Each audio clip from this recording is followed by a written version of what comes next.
उत्तराखंड से बड़ा अपडेट है। उत्तराखंड में आज G20 की पहली बैठक होने वाली। रामनगर में आज G20 की बैठक का आयोजन किया गया है। पहले दिन राउंड टेबल बैठक होगी। 70 विदेशी और 30 भारतीय प्रतिनिधि आज इस बैठक में शामिल होंगे। आपको यह भी बता दें कि आज से लेकर 30 मार्च तक ये बैठक उत्तराखंड में आयोजित की गई है। 25 से 27 मई को नरेंद्रनगर ऋषिकेश में दूसरी बैठक होगी G20 की। ये बड़ा अपडेट आपको दे रहे हैं। रामनगर में G20 की बैठक को लेकर तमाम तैयारियां मुकम्मल हैं और इस बैठक की आज शुरुआत हो रही है। ये बड़ा अपडेट आपको दे रहे हैं। उत्तराखंड में आज G20 की पहली बैठक है और आज 20 देशों के 70 मेहमान इस बैठक में शामिल होंगे। साथ ही देश के भी 30 प्रतिनिधि इस बैठक का हिस्सा बन रहे हैं। और हमारे साथ देहरादून से हमारे ब्यूरो चीफ राव शफात अली बने हुए हैं तमाम जानकारियों के साथ। शफात, आज G20 समिट का इंतजार खत्म हो गया है। पहली बैठक उत्तराखंड में ही आयोजित हो रही है। आज इस ऐतिहासिक सम्मेलन का गवाह बनने के लिए तैयार है उत्तराखंड। जरा बताएं शफात, क्या तैयारियां हैं? जी मुमताज, देखिए उत्तराखंड के लिए बड़े गर्व और गौरव की बात है कि उत्तराखंड एक छोटा राज्य है मुमताज, लेकिन एक बड़ी जिम्मेदारी मिली है उत्तराखंड को। और खास ये कि पूरे देश में अगर 70 बैठकें होनी है तो उसमें से 5 सुपीरियर जो बड़ी बैठकें होनी है उसमें से एक बैठक उत्तराखंड के नाम है। और राज्य सरकार पहले से ये तैयारी कर रही थी और खास बात ये रही कि जब बजट सत्र था उसमें 100 करोड़ रुपए का प्रावधान रखा गया था G20 बैठक के लिए।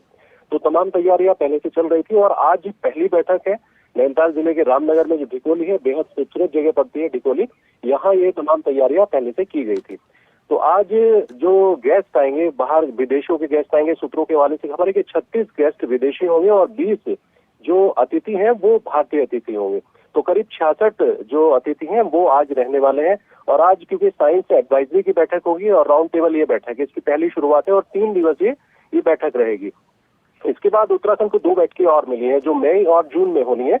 मई के लास्ट में होनी है और जून के लास्ट में होनी है। तो आज पहली बैठक के लिए राज्य सरकार ने जो तैयारी की थी वो कि पूरे शहर को खूबसूरत बनाया गया, सड़कें खराब थी उनको ठीक किया गया, जो अतिक्रमण था क्षेत्रों में जहां ये बैठक होनी थी उसको भी हटाया गया था, साज सज्जा की गई थी। और सुरक्षा के लिहाज से मुमताज बात करें तो करीब 1500 से ज्यादा पुलिसकर्मी इस वक्त सुरक्षा में तैनात है। और क्योंकि अभी खालिस्तान को लेकर के भी एक ऑडियो वायरल हुआ था तो उसको लेकर के भी पुलिस बहुत सक्रिय थी। हालांकि वो ऑडियो बताया जाता है कि सिर्फ एक पॉपुलरिटी पाने के लिए किसी ने इस तरह का वीडियो जारी किया था, जो ऑडियो जारी किया था। लेकिन फिलहाल की बात करें तो तमाम तैयारियां हो चुकी हैं, मेहमानों के आने का सिलसिला शुरू हो चुका है और शाम के वक्त राउंड टेबल ये बैठक होगी। तमाम आला अधिकारी इसमें मौजूद होंगे और मेहमानों का जो स्वागत है वो मुख्यमंत्री पुष्कर सिंह धामी करेंगे।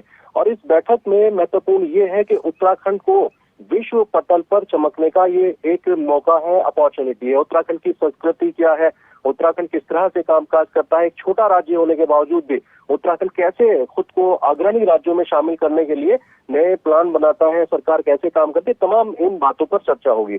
और क्योंकि बहुत सारे ऐसे बिंदु होते हैं जो आर्थिक समूह है, समावेश समूह है, उसका ये समूह होता है G20। तो दूसरे देशों में क्या कुछ चलता है तो उसको भी अडॉप्ट किया जा सकता है, उस पॉलिसी को। उत्तराखंड की जो पॉलिसीज चलती हैं उसको दूसरे लोग अडॉप्ट करते हैं। तो तमाम चीजों पर चर्चा आज रहने वाली है। जी शफात, मालूम हुआ है कि एक पेवेलियन भी तैयार हुआ है जहां मुख्तलिफ प्रोडक्ट्स की एग्जीबिशन भी लगाई जाएगी, नुमाइश भी लगाई जाएगी।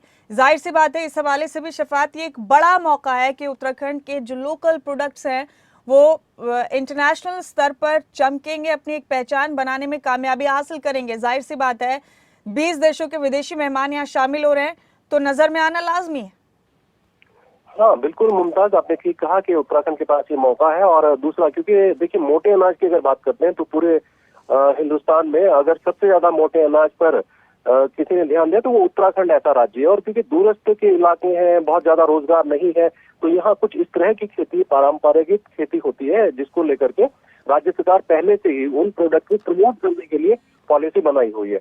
लेकिन अब इसको विश्व पटल पर एक पहचान मिलने वाली है और ऐसे ऐसे व्यंजन उत्तराखंड में जो मेहमान रूबरू होंगे जिसका स्वाद वो चखेंगे कि शायद ही विदेशी मेहमानों ने इस तरह का व्यंजन कभी खाया हो, क्योंकि उत्तराखंड के जो व्यंजन है वो बहुत मशहूर है। और पहले देखिए मुमताज, उत्तराखंड में जो प्रोडक्ट पैदा हुआ करते थे, खेती हुआ करती थी, मोटे अनाज हुआ करते थे, उनको पहले वेस्ट कर दिया जाता था, वो बिकते नहीं थे। लेकिन राज्य सरकार ने ऐसा प्रयास किया कि अब वो विदेशों तक जाते हैं और विदेशी मेहमान जब उत्तराखंड में आएंगे तो उन्हीं सब चीजों से वो रूबरू होंगे, उत्तराखंड की जो संस्कृति है, सांस्कृतिक विरासत है, उससे रूबरू होंगे।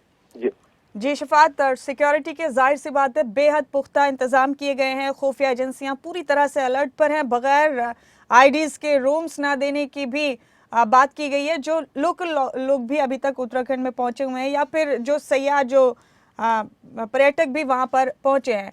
शफात, इस बीच आपने जिक्र किया था कि धमकी भरी कॉल भी आई थी, बहुत मुमकिन है कि वो सिर्फ पब्लिसिटी हासिल करने के लिए वो कॉल्स थी, उसमें कोई संजीदा बात तो बाद में नहीं सामने आई?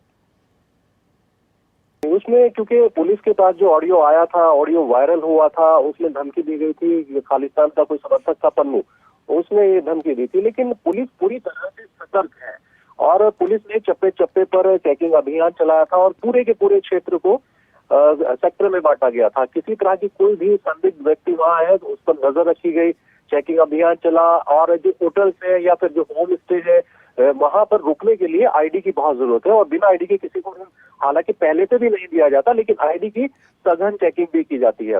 और रामनगर में क्योंकि ये 3 दिवसीय कार्यक्रम है, ऐसा नहीं कि सिर्फ 5 खत्म हो जाएगा, 3 दिवसीय कार्यक्रम है, बड़े गेस्ट आने हैं इसके अंदर, तो इसको लेकर के पुलिस सतर्क है और सेक्टरों में इसको बांटा गया है।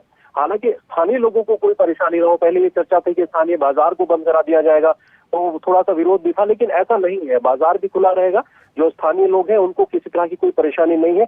लेकिन जहां पर ये सम्मेलन होना है उसके आसपास सतर्कता है, कड़ा पहरा है और जैसा मैंने बताया कि 1500 से ज्यादा जो पुलिसकर्मी है वो चप्पे चप्पे पर उस जगह मौजूद है। जी मुमताज जी शफात, और कुमाऊनी व्यंजनों को भी अंतर्राष्ट्रीय मंच मिलने वाला है, ये भी एक बेहद खास बात है। हालांकि पहले से बहुत मशहूर है कुमाऊनी व्यंजन। फिर आपसे अपडेट लेंगे। आपका बेहद शुक्रिया शफात अली हमारे साथ जुड़ने के लिए।